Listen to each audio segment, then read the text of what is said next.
চাঁদাবাজদের বিরুদ্ধে কথা বললেই একদল মনে করে তাদের উদ্দেশ্যে বলা হচ্ছে, এমন মন্তব্য করেছেন বাংলাদেশ জামায়াতে ইসলামীর নায়েবে আমির ডাক্তার সৈয়দ আবদুল্লাহ মোহাম্মদ তাহের। বিকেলে প্রেস ক্লাবে জাতীয় সেনা শহীদ দিবস উপলক্ষে ঢাকা মহানগর দক্ষিণ জামায়াত আয়োজিত এক আলোচনা সভায় এসব কথা বলেন তিনি।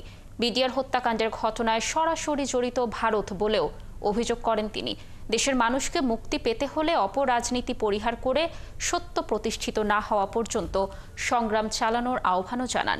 দেশের স্বাধীনতা, সার্বভৌমত্ব, টেকসই গণতন্ত্র, অবাধ ও নিরপেক্ষ নির্বাচন, দুর্নীতিমুক্ত বাংলাদেশ গড়তে সবাইকে এক থাকার আহ্বান জানান ডাক্তার তাহের।